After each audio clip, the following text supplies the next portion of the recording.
할렐루야. 사랑하는 성도 여러분, 새벽기도 잘 마치셨습니까? 저는 새벽기도 마치고 제 골방에서 창문을 바라보면서 하나님 말씀 읽고 묵상하고 있습니다. 오늘 이 시간에는 고난 속에 있는 성도들에게 하나님의 위로를 드리고 싶습니다.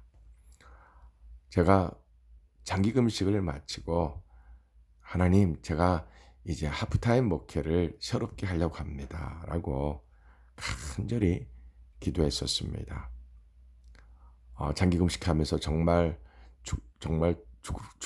죽을 뻔할 정도로 참 힘들었습니다. 창자가 끊어지고 밤새 아픈 적이 있었습니다. 그때 하나님이 저에게 말씀해 주신 놀라운 말씀이 있습니다. 이사야 40장 1절 말씀입니다. 내 백성을 위로하라. 내 백성을 위로하라. 그렇게 말씀하시는 겁니다. 여러분, 이사야는 66장까지 말씀이 있는데요. 1장에서 39장은 이제 1부고요. 40장에서 66장까지 2부입니다.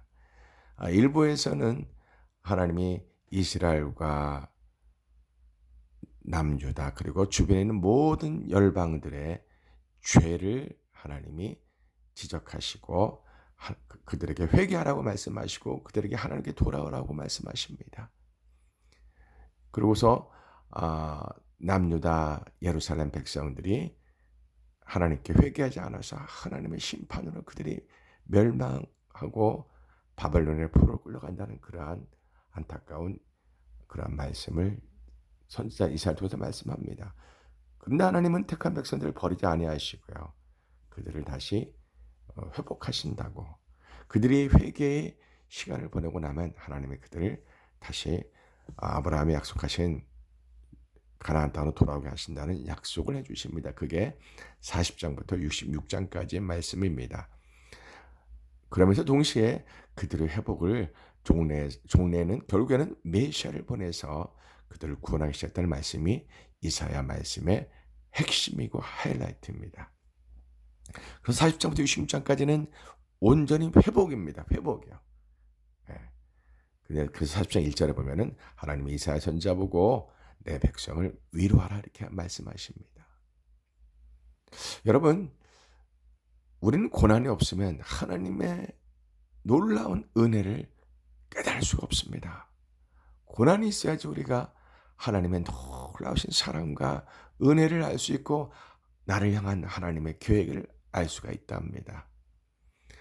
사람은 죄악 덩어리입니다. 사람은요, 아담과 하와의 원죄로 말미암아 전적으로 부패하고 타락해서요. 인간의 힘으로는 완벽하게 하나님께 나아갈 수 있는 능력이 없습니다. 사람은 조금만 편안해지고요. 등 따시고 배부르면요. 금방 하나님 자리에 올라가서 자기가 마치 하나님 된 것처럼 아주 교만이 차고 넘치는 죄악 덩어리입니다. 사람은 정말 파스칼이 말한 것처럼요. 늘 흔들리는 존재입니다. 갈대처럼 바람에 늘 흔들리는 갈대처럼 사람은 세상 풍파에 여러 가지 죄 유혹에 흔들릴 수밖에 없는 너무나 불완전한 존재입니다. 그래서 하나님은 늘 죄로 말미암아 흔들리고 변심하고 그렇게 방황하는 사람들을 하나님이 택하셔서 그들을 부르시는 방법이 고난입니다. 고난을 줍니다. 하나님은 사람에게 몸에 때로는 말할 수 없는 상처를 주시고요. 몸에 질병도 주시고요. 물론 하나님이 우리를 죽이려고 질병을 주는 건 절대 아닙니다. 우리가 인생 가운데서 열심히 살다 보면 몸에 병이 납니다. 여러 가지 이유로 병이 나죠. 물론 하나님이 우리를 만나기 위해서 병을 주기도 하지만 마귀가 병을 주기도 합니다. 우리를 사망으로 끌고 가기 위해서요. 또 우리는 하나님 주신 육체를 관리를 못해서 또 병이 나기도 합니다. 자, 이렇게 몸에 병이 들어서 고난 속에 있는 성도도 있고요. 또 남편 문제 때문에 아내 문제 때문에 고통 중에 있는 부부가 참 많습니다. 부부간에 서로 갈등 때문에 이혼의 위기가 오고 별거하고 서로 한 집에 살면서도 원수 같은 관계에 있는 부부가 얼마나 많습니까? 예. 부부간의 고난, 갈등과 충돌, 부부간의 싸움, 이 고난도 큽니다. 또 자녀 문제 때문에 얼마나 가정이 신음합니까? 아무리 부모가 자녀를 바르게 키우고 싶어도 이게 부모 뜻대로 안 됩니다. 예. 자녀가 문제를 일으킬 때 정말 괴롭습니다. 고통스럽지요. 자, 그리고 또 부모님들이 또 이렇게 문제를 일으킨 분들이 있습니다. 부모님들이 자녀를 상처 주고 자녀를 참 힘들게 하는 부모님들이 있습니다. 예. 이 대부분 원수가요, 가정 안에 있습니다. 세상 다른 타인이 원수 될 수도 있지만 사실 우리는 아 상처를 제일 많이 주는 사람들이 가족입니다. 사랑도 제일 많이 주지만 상처도 제일 많이 주는 것이 가족입니다. 심리학적으로 상담학적으로 보면은 대부분의 사람들이 성장 과정에서 양육자 부모님으로부터 사랑도 많이 받지만 상처도 많이 받아서 이상 심리라는 여러 가지 마음의 병이 생기기도 합니다. 그만큼 가족에서 예수님의 사랑으로 서로 사랑하고 위로해 주고 용기를 주고 이렇게 해야 되는데요. 우리가 정말 거듭나지 않고 기도하지 않으면 사람은 대부분 자기중심적으로 인생을 삽니다. 그래서 사람은 완전히 죄악 덩어리입니다. 사람은 얼마나 독선적이고 이기적이고 자기중심적인지 모릅니다. 가정 안에서 자기가 손해보면은 막 그냥 독소가 나갑니다. 막 그냥 악이 나갑니다. 또 여러분, 우리가 돈이 없으면 큰 고난을 겪습니다. 사업을 하다가 부도 직전에 있는 많은 성도 여러분 얼마나 힘듭니까? 예, 저도 사업해봐서 부도를 2번 경험해봤는데요. 너무 고통스럽고 괴롭습니다. 예, 결제를 해줘야 되는데 결제 못 해줄 때, 남한테 빌린 돈을 갚는데 돈이 없을 때, 정말 힘들고 고통스럽죠. 또 생활비가 없을 때 얼마나 힘듭니까? 예. 또 자녀의 학원비라든가 자녀에게 부모로서 돈을 줘야 되는데 돈이 없을 때 정말 괴롭고 고통스럽습니다. 우리 인생은 참, 큰 문제, 작은 문제, 수많은 문제가 밀려오는, 밀물처럼 우리에게 수없이 다가옵니다. 자, 여러분, 고난 속에서 왜 하나님은 우리에게 고난을 만드셨을까요? 왜 우리에게 고난을 주셨을까요?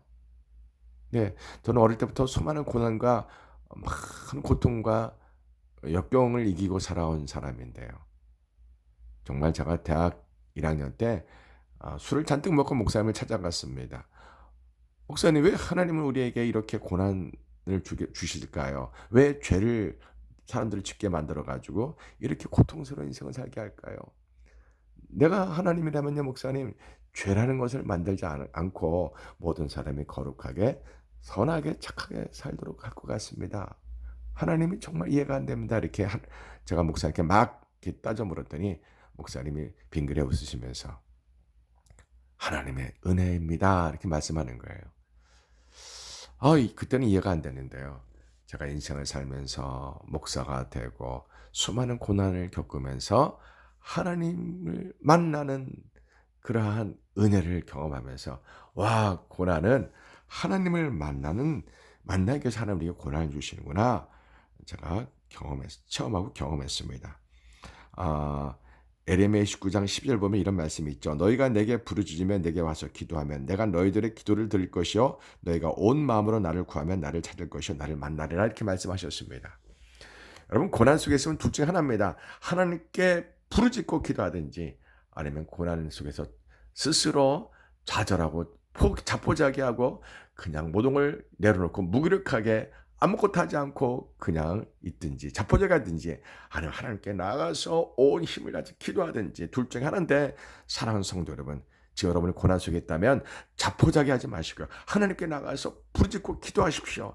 예수님께 기도하십시오. 저를 살려달라고 도와달라고 부르짖으십시오. 하나님은 살아계십니다. 우리의 기도를 들어주십니다. 우리가 하나님께 이 고난을 도와달라고 막 기도하다 보면 하나님이 우리를 만나주십니다. 고난은 하나님이 우리를 만나기 위한 축복입니다. 다음 시간에 또 뵙겠습니다. 할렐루야.